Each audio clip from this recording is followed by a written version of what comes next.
Hello and नमस्ते everyone. So going to cover Rajasthan के प्रमुख दुर्ग जो कि सिलेबस में लिखे हुए हैं। तो राजस्थान के दुर्ग हम करेंगे। मंदिर हमने कर लिए हैं। आई मेड 3 वीडियोस और लास्ट वाली वीडियो में मैंने आपको पिक्चर्स भी दिखाई गई हैं ताकि थोड़ा सा आप रिलेट कर सकें और थोड़ा आप देख भी सकें कि कैसा मंदिर कैसा दिखता है। तो आप वो वीडियो ज़रूर देखें।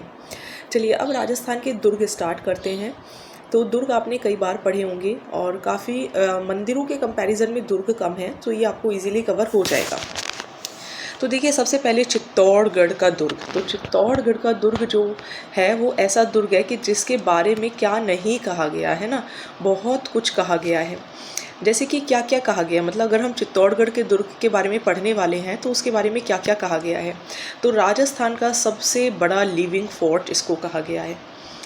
और क्षेत्रफल की दृष्टि से देखें, मतलब एरिया के अकॉर्डिंग देखें तो भी यह सबसे बड़ा दुर्ग है। 8 किलोमीटर लंबा और 2 किलोमीटर चौड़ा है ये। और इसी के अंदर कीर्ति स्तंभ आपको देखने को मिलेगा जो कि कुंभा ने अपनी जीत के ऊपर बनवाया था। यहीं पे आपको पद्मिनी महल देखने को मिलेगा, क्योंकि चित्तौड़ के ही तो साके थे जो पद्मिनी और रावल रतन सिंह की जब लड़ाई हुई थी अलाउद्दीन खिलजी के साथ। समिधेश्वर मंदिर, तो चित्तौड़गढ़ का समिधेश्वर मंदिर आपको यहीं देखने को मिलेगा। कुंभश्याम का मंदिर आपको यहीं देखने को मिलेगा क्योंकि कुंभा भी यहीं से थे।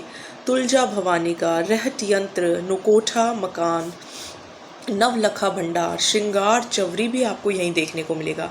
जयमल हवेली, लाखोटा बारी, जयमल व कल्ला जी की छतरियाँ, तो यहाँ पे आपको ये सब देखने को मिलता है। और चित्तौड़गढ़ ऐसे ही फेमस नहीं है, यहाँ पे 3 साके भी हुए हैं। 1303 में हुआ, फिर 1534 में हुआ, फिर 1568 में हुआ।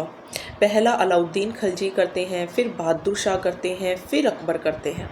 तो इसको तो याद करने की ट्रिक भी है, ABA से आप याद रख सकते हैं। पहला अलाउद्दीन खिलजी, फिर बहादुर शाह और फिर अकबर, तो ABA, ठीक है। और फिर क्या आता है, C आता है ना। तो चित्तौड़गढ़ के बारे में हम बात कर रहे हैं कि ABA 3 साके यहाँ पर हुए हैं। अब ये जो चित्तौड़गढ़ का दुर्ग है, अब अगर हम चित्तौड़गढ़ के दुर्ग की बात करें तो ये कहाँ है। तो जब भी दिल्ली से मालवा गुजरात पर जाते हैं तो वहाँ पर बीच में चित्तौड़गढ़ का दुर्ग पड़ता है, ठीक है। और ये वही चित्तौड़गढ़ का दुर्ग है जो कि बप्पा रावल ने मान मौर्य से जीता था। एकलिंग जी का मंदिर है ना, आपने सुना होगा। मैंने आपको जब ये कराया था मेवाड़ वंश कराया था तो भी मैंने आपको पढ़ाया था। फिर आपको मंदिर कराए उसमें भी पढ़ाया, फिर आपको लोक देवियाँ पढ़ाई उसमें भी पढ़ाया। तो सारे डॉट से आप इजीली कनेक्ट कर सकते हैं। और अगर हम बात करें तो एक वीर विनोद है, वो ये कहते हैं कि चित्रांग मौर्य द्वारा चित्रकूट नाम से निर्मित दुर्ग था ये, ठीक है। वीर विनोद का ये कहना है कि ये चित्रांग मौर्य से ही छीना था बप्पा रावल ने। तो मौर्य जो थे उनके टाइम पे इसका नाम चित्रकूट था, लेकिन बाद में इसका नाम चित्तौड़गढ़ रख दिया गया। इसीलिए इसको चित्रकूट कहते हैं। राजस्थान का गौरव कहा जाता है क्योंकि मेवाड़ वंश भी राजस्थान का गौरव दर्शाता है। हिंदू देवी देवताओं का अजायब घर कहलाता है। सिरमौर दुर्ग ये कहलाया जाता है। इसकी आकृति आप देखेंगे तो व्हेल मछली जैसी आपको देखने को मिलेगी। जो मैंने इंग्लिश में क्लास 10th की बुक कराई थी उसके अंदर पिक्चर्स भी आपको दिखाई थी, तो आप चाहें तो वो ढूंढ सकते हैं वीडियो राजस्थान फोर्ट्स की और वो आप देख सकते हैं। अदरवाइज़ पॉसिबल हुआ तो मैं इसके अंदर ही फोर्ट्स की पिक्चर्स भी ऐड कर दूँगी।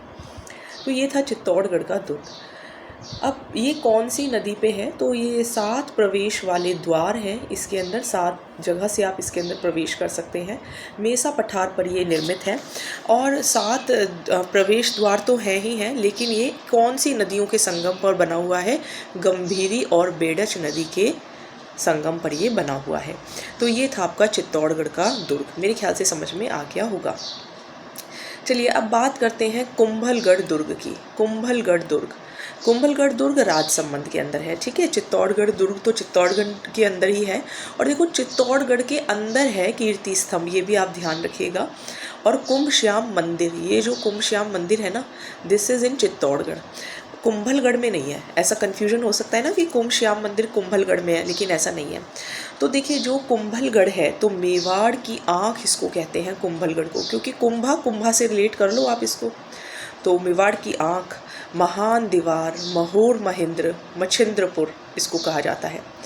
राजसमंद जिले में अरावली की चोटी पर कुंभा ने इसको बनवाया और इसके जो शिल्पी थे वो कौन थे? मंडन मिश्र थे। ठीक है, इसके शिल्पी कौन थे? मंडन मिश्र थे।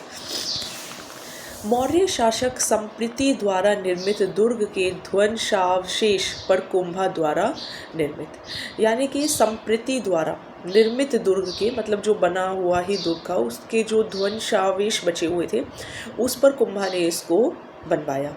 36 किलोमीटर चौड़ी, मतलब इसकी जो दीवार के पास जो लाइन है दैट इज़ वेरी इंपॉर्टेंट। तो 36 किलोमीटर चौड़ी प्राचीरों के कारण भारत का महान दीवार इसको कहते हैं। यहाँ पर कटारगढ़ भी है जहाँ पे कुंभा रहा करते थे, जिसको मेवाड़ की आँख कहते हैं, और यही वो कटारगढ़ है जहाँ पर ऊदा ने अपने पिता कुंभा की हत्या की थी, और यही वो कुंभलगढ़ है जहाँ पर महाराणा प्रताप का जन्म हुआ था। सोचिए, ऊदा ने तो अपने पिता को मार दिया और प्रताप का जन्म होता है उदय सिंह, उनके पिता थे। अबुल फजल ये कहते हैं, देखो आप ये सोचो कि Chittorgarh is very famous, undoubtedly it is very famous, but हम देखो मान लो किसी पर्सनालिटी के बारे में ऐसे बोल रहे हैं कि ये तो इतना ऊंचा है, तो Kumbha is related to Kumbhalgarh. तो आप ऐसे याद रखो कि कुंभलगढ़, क्योंकि ये कन्फ्यूजन क्रिएट करता है कि किसके बारे में ये कहा गया है कि यह दुर्ग इतना ऊंचा है कि देखने पर पगड़ी गिर जाती है।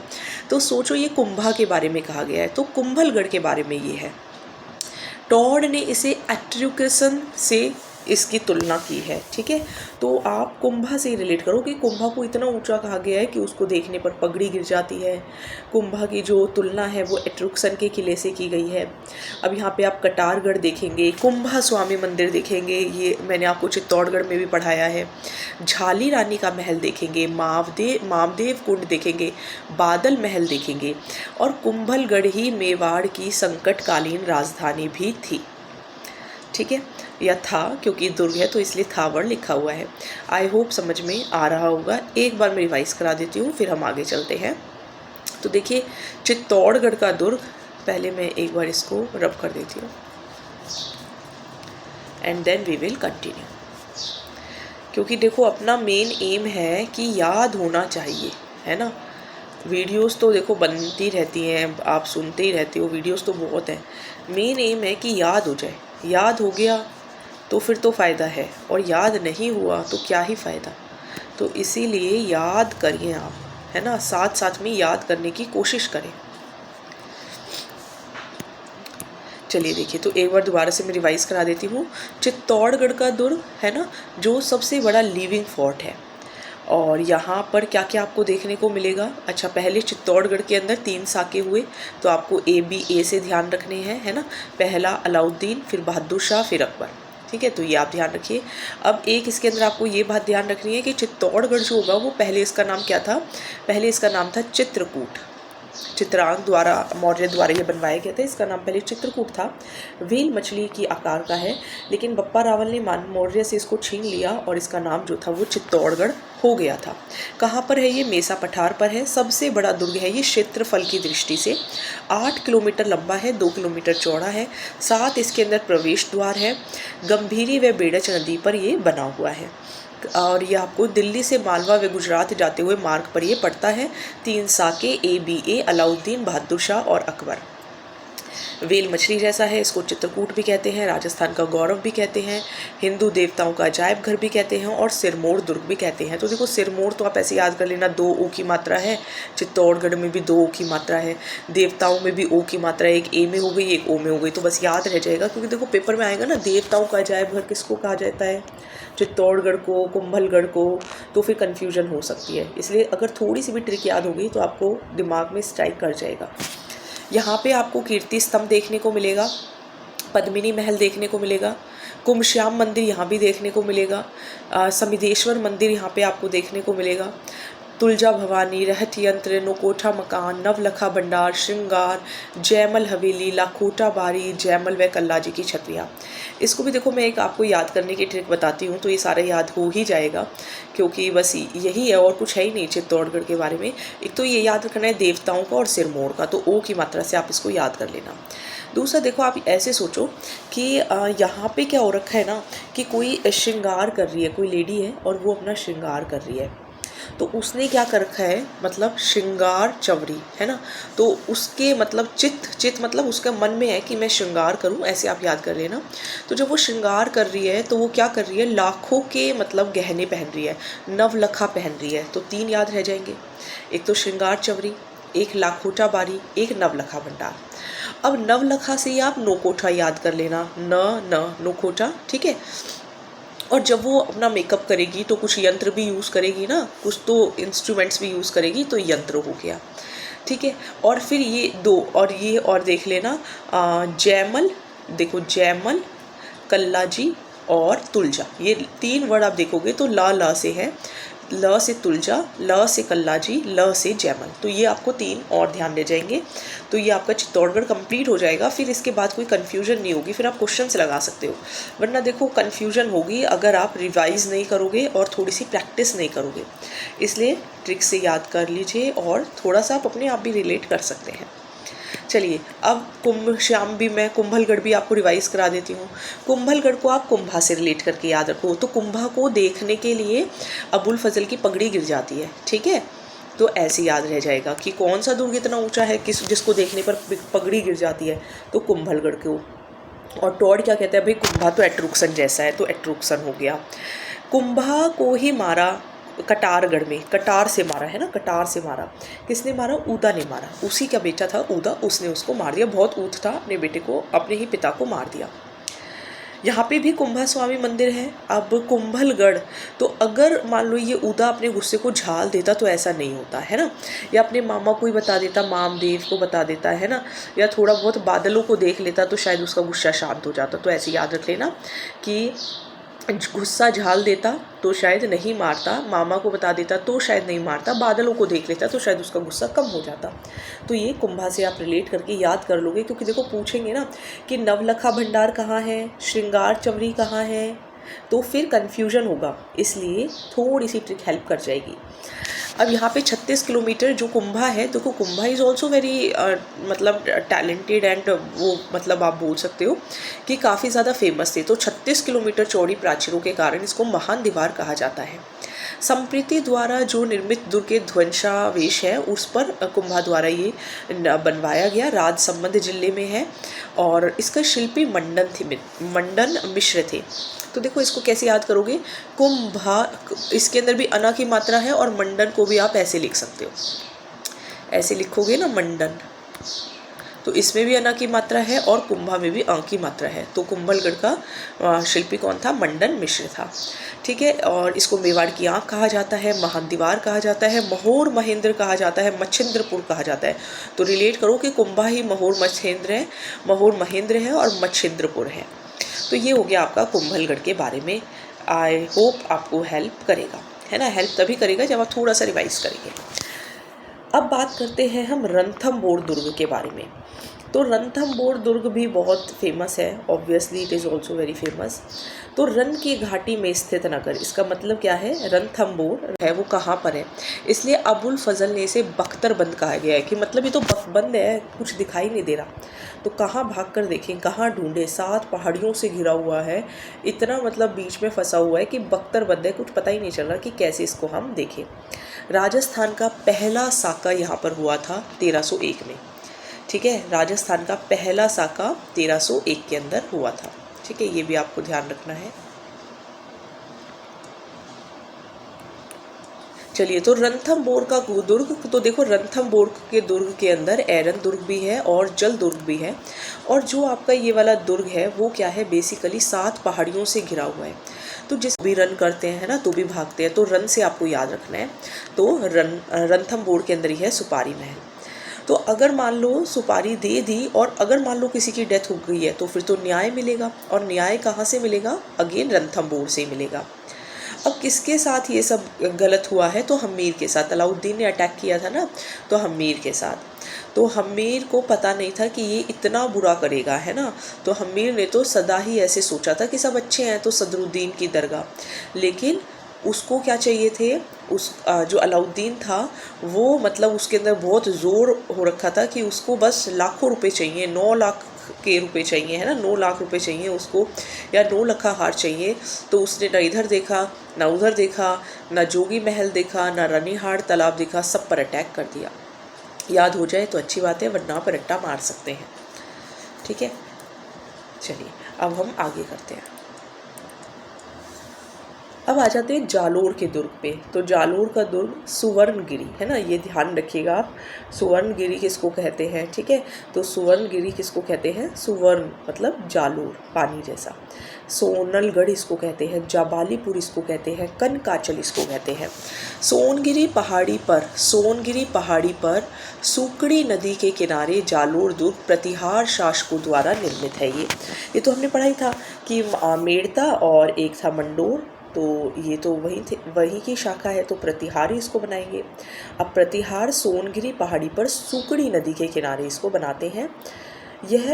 यहाँ परमार शासक जो थे भोज, उनके द्वारा एक संस्कृत पाठशाला बनवाई गई थी, लेकिन उसे तोड़कर अलाउद्दीन ने उसमें तोपखाना मस्जिद बनवा दिया।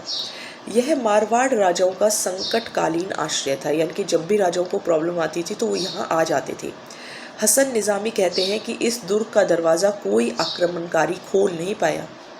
इसका स्थापत्य आप यहाँ पर देखोगे तो कीर्ति स्तंभ और मलिक शाह पीर की दरगाह, परमार कीर्ति स्तंभ, क्योंकि कीर्ति स्तंभ तो चित्तौड़गढ़ में है, लेकिन परमार कीर्ति स्तंभ कहाँ है, परमार कीर्ति स्तंभ में इन जालोर।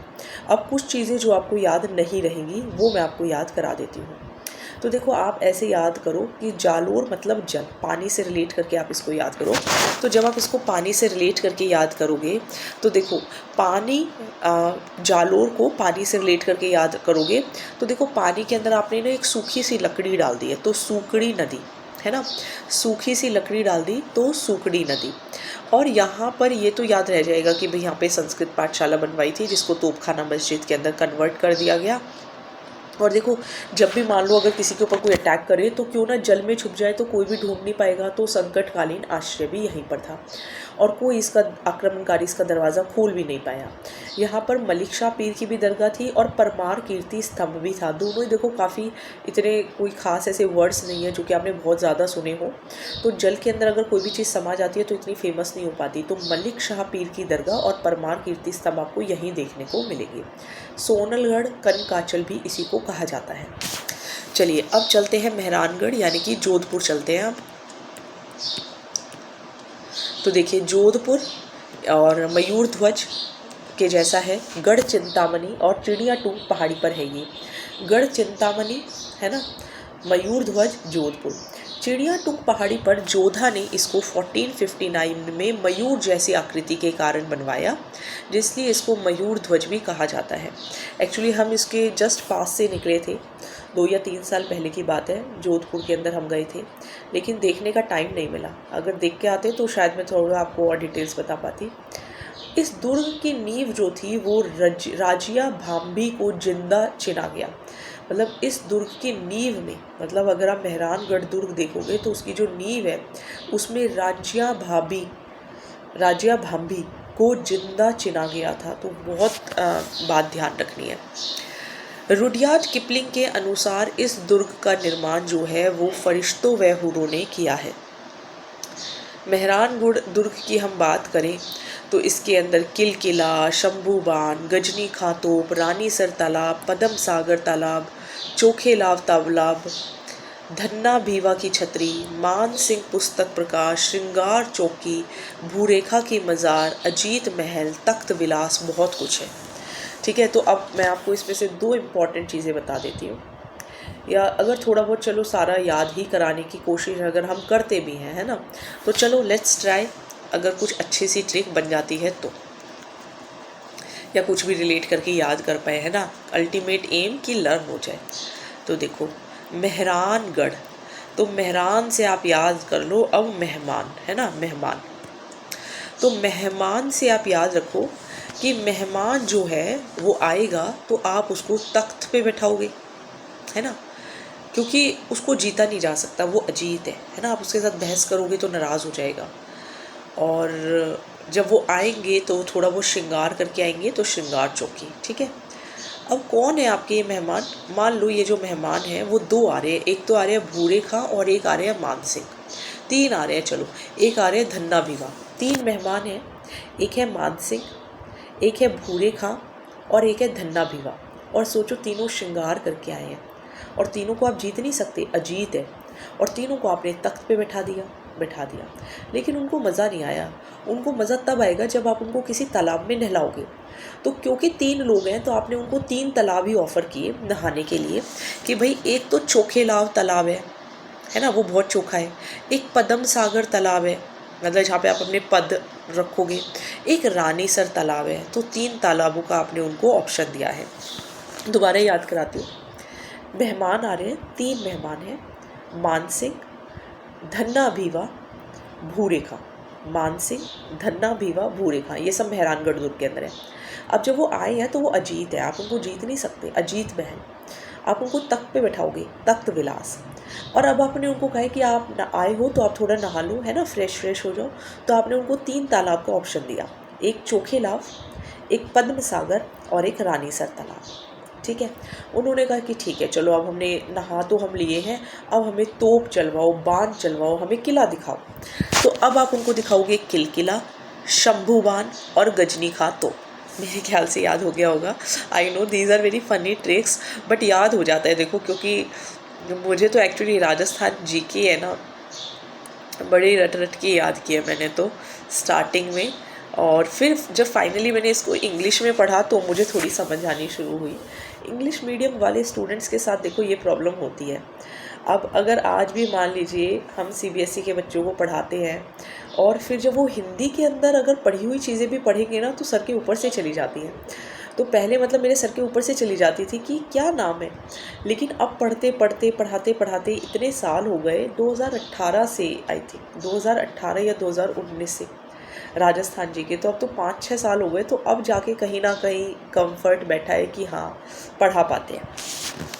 चलिए अब एक दूसरे दुर्ग के बारे में बात करेंगे, सिवाना बाड़मेर, है ना। तो दो साके हुए, अलाउद्दीन सातल देव और दूसरा मोटा राजा उदय सिंह कल्ला राय मलोत। यहाँ सातल देव के विरुद्ध में अलाउद्दीन खिलजी ने भाड़ेलाव तालाब को गौ रक्त से दूषित कर दिया था, ये भी हमने पढ़ा था। अलाउद्दीन ने इस दुर्ग का नाम फिर खैराबाद रखा। यह कल्ला रायमलोत का थड़ा है, तो इसके अंदर ज़्यादा कुछ लर्न करना नहीं है। तो देखो यहाँ पे दो साके होते हैं, एक तो अलाउद्दीन और एक कल्ला रायमलोत। पहला जो है वो सातल देव, फिर मोटा राजा उदय सिंह। अब यहाँ पे कौन से तालाब को दूषित कर दिया था? भाड़ेलाव तालाब को, और इसका नाम बदल के क्या रख दिया? खैराबाद। और यह कल्ला रायमलोत का थड़ा है।